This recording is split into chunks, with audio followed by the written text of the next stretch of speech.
Well, today is leg day, and for the first time since injuring my back, I'm going to attempt to do some Smith machine squats. Very light, but just to get the movement down and do something a little more. You know, seated leg curls, love them. Quad extensions, incredible, especially when you lean all the way back and really fully extend and then squeeze a little at the top. It's perfect. But overall, I don't think you can beat the squat. I don't think there's anything that can beat the squat. You know, I think it is probably the king of all exercises, bench and deadlift included. So we're gonna see how that goes. You know, keep my back straight, lightweight, just really focus on my form. But, you know, I'm already feeling really good. The last few times I've done legs, you know, I've actually felt my hamstrings a lot more in not only my RDLs, but in the seated hamstring curls. They just feel even better, and I can feel somewhat of the individual muscles actually working. As weird as that sounds, I guess I have a better mind-muscle connection. But, you know, this time we're going to be doing squats, and then obviously next time we rotate back to RDLs. You know, I know that people like to do both at the same time, and I used to be the same way, but right now, I just want to take it as carefully as I can because, one, I'm prepping. I don't have a lot of calories. I'm very hungry. Two, coming off an injury, I don't want to put too much stress on any back exercise. Or, well, not back, but lower back exercises. So that's why also I'm not deadlifting. Barbell rows are fine, and any kind of back work is good, but anything that seems to compress, that's probably the issue. But no herniation, so we know that. It's probably just still a muscle strain. So there's no physical evidence, but just erring on the kind of side of caution. But yeah, you know, I'm going to hopefully knock this leg day out and do a little more calf-centric stuff too, because those are a weak point, and we'll just see how I do.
Honestly, I would say today was a major success on pretty much all fronts.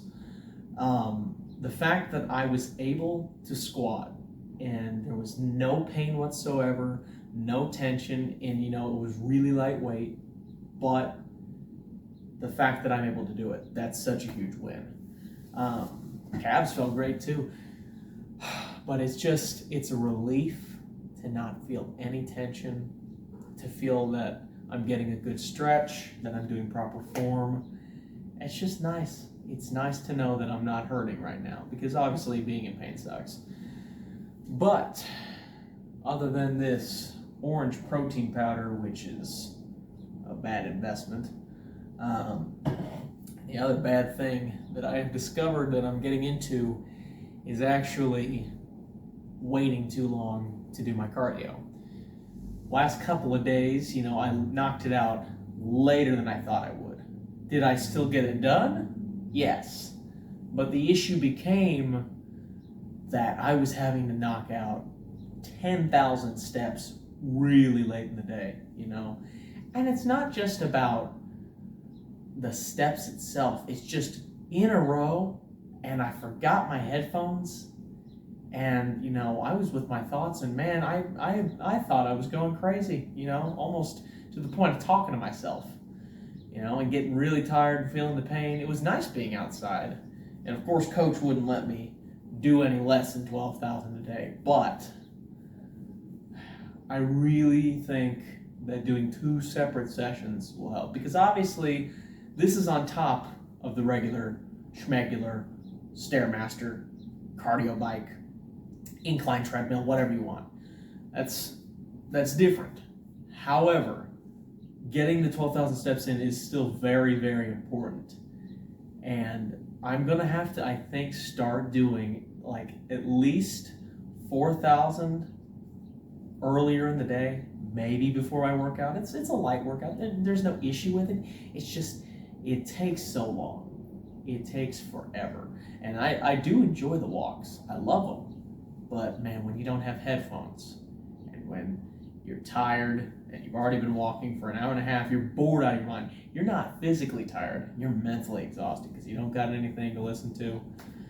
But, I think that's a good habit that needs to be gotten into by everybody, not just one big walk or one main walk that you have in the day. Split it up into several ones, on top of your regularly scheduled cardio where you're doing it in the zone 2. Your zone 1, you should probably just try and be active throughout the day, and then you'll hit it a lot easier. Because man, when you are in a major calorie deficit, you're already doing more cardio on top of it and weight training, and you're hungry, good Lord, it's just awful. But I will say, final pro tip before we go to the next day is walk by any restaurants that you can find. And don't bring your card because you're going to cheat. You're going to fail. But when you get to smell that pizza, burgers, tacos, wherever you are, it just makes the walking a little more bearable. But tomorrow's going to be forearms. It's going to be a nice, easy day. So let's just get after it one day at a time.